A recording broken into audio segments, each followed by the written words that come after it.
नमस्कार दोस्तों, एक बार फिर से आप सभी लोगों का स्वागत है सोम एकेडमी यूट्यूब चैनल पर। दोस्तों, जीट एग्ज़ाम 26 सितंबर 2021 को सेकंड मीटिंग में आपका लेवल फर्स्ट का एग्ज़ाम हुआ है और उसी का सॉल्यूशन लेकर के हम आपके सामने हाजिर हैं। गणित के क्वेश्चनों की यदि बात करते हैं तो 91 से आपके शुरू होते हैं। मेरे पास जो बुकलेट है इसमें 91 क्वेश्चंस है। इसमें है पहला ही क्वेश्चन 91 में, गणित सभ्यता और संस्कृति का दर्पण है, यह कथन किसने कहा था। सही आंसर होगा सी ऑप्शंस, हॉगबेन। अगला क्वेश्चन है, अलग अलग भागों को जोड़ना यह सिद्धांत कहलाता है। तो अलग अलग भागों को जब जोड़ते हैं तो जो है संश्लेषण विधि के अंतर्गत आता है। इसमें जो है अलग अलग भागों को जोड़ करके संश्लेषित किया जाता है। अगला क्वेश्चन है, उपचारात्मक शिक्षण की सर्वाधिक सफलता निर्भर करती है। तो सेकंड ऑप्शन इसके लिए सही आंसर होगा समस्या के कारणों की सही पहचान पर। यदि समस्या की सही पहचान होगी तभी उपचारात्मक जो शिक्षण है वो सही हो पाएगा। अगला क्वेश्चन है, गणित में मूल्यांकन के सोपानों की सही क्रम बताइए। तो 5 सोपान यहाँ पर दिए गए हैं, उनका जो सीक्वेंस होगा सही रूप में वो ए ऑप्शंस में होगा 2, 1, 3, 5, 4।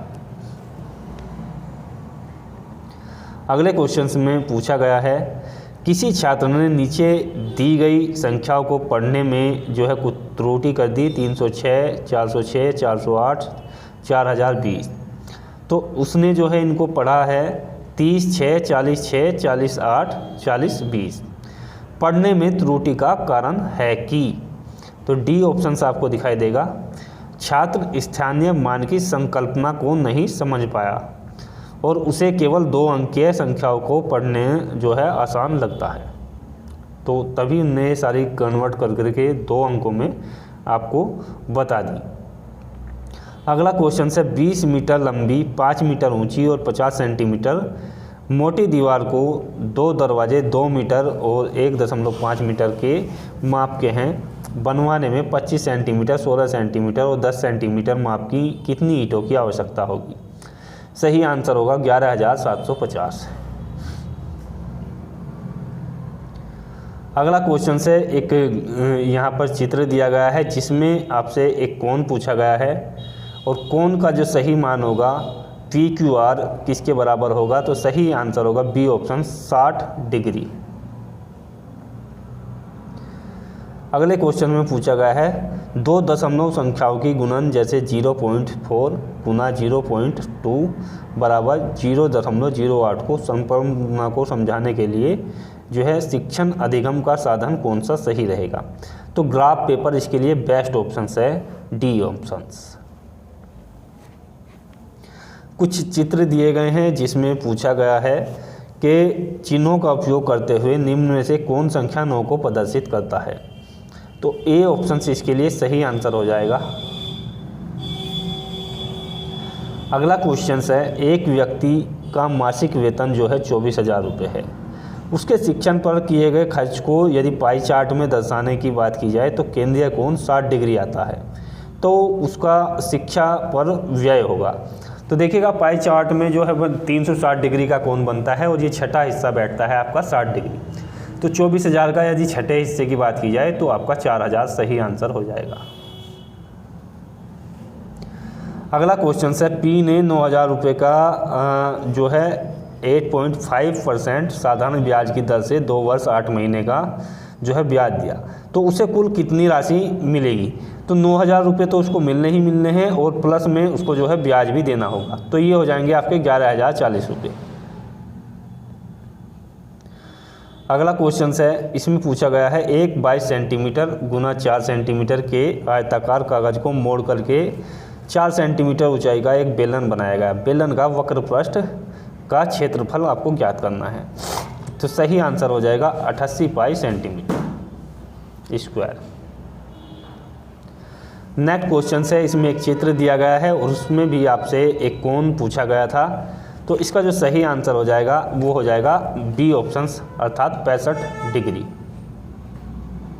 65 डिग्री इसका सही आंसर होगा। नेक्स्ट क्वेश्चन है जिसमें आपसे पूछा गया है देखिएगा, एक वर्गाकार मैदान का क्षेत्रफल 6400 वर्ग मीटर है। एक व्यक्ति इस मैदान की परिमिति का 5 चक्कर लगाता है तो कितनी दूरी वो इन 5 चक्करों में तय करेगा। तो एक चक्कर जो है 320 मीटर का आएगा, तो 5 चक्कर आ जाएंगे आपके 1600 मीटर के। तो सी ऑप्शन इसका सही आंसर हो जाएगा 1.6 किलोमीटर। अगला क्वेश्चन है 2m गुना 1.5m और 1m माप के पानी के टैंक को एक नल द्वारा 20 लीटर प्रति मिनट की गति से भरने में कितना समय लगेगा। तो सही समय जो लगेगा 150 मिनट, अर्थात डी ऑप्शन 2 घंटे 30 मिनट। अगला क्वेश्चन है 2 अंकों की सबसे बड़ी व सबसे छोटी अभाज्य संख्या का अंतर। तो सबसे बड़ी जो अभाज्य संख्या होगी वो होगी आपकी यहाँ पर 97 और सबसे छोटी जो अभाज्य संख्या होगी वो होगी आपकी 11। तो दोनों को यदि आप घटाओगे तो 86 आपको आंसर में मिल जाएगा। अगला क्वेश्चन है 12 दर्जन पेनों का मूल्य जो है 720 रुपये है। तो 12 दर्जन में 144 पेन होंगे। 144 से जब 720 को भाग करोगे एक पेन का मूल्य आपको मिल जाएगा। फिर उसकी जो मूल्य मिलेगा उसको 25 से आप मल्टीप्लाई करोगे तो सही आंसर आ जाएगा और आएगा आपका 125। 125 इसके लिए सी आंसर सही होगा। अगला क्वेश्चन है 5 छात्रों का औसत भार 40 किलोग्राम है। एक छात्र जिसका भार 50 किलोग्राम है उसको छोड़ दिया जाता है। अब छात्र जो है 4 बच चुके हैं और उसका जो चारों का औसत भार है वो कितना होगा। तो 37.5 किलोग्राम ये सही आंसर होगा, बी ऑप्शन। अगले क्वेश्चन की ओर चलते हैं। तो यहाँ से पूछा गया है एक वस्तु 10% लाभ से विक्रय मूल्य 330 रुपये पर बेची गई। तो वस्तु का क्रय मूल्य पूछा गया है, तो सही आंसर हो जाएगा 300 रुपये। एक विद्यालय में श्रमदान शिविर में 12 छात्र 7 घंटे सफाई करते हैं। उनकी उतनी ही सफाई 6 घंटे में करनी हो तो कितने छात्रों की आवश्यकता होगी। 14 इसका सही आंसर हो जाएगा, ए ऑप्शन।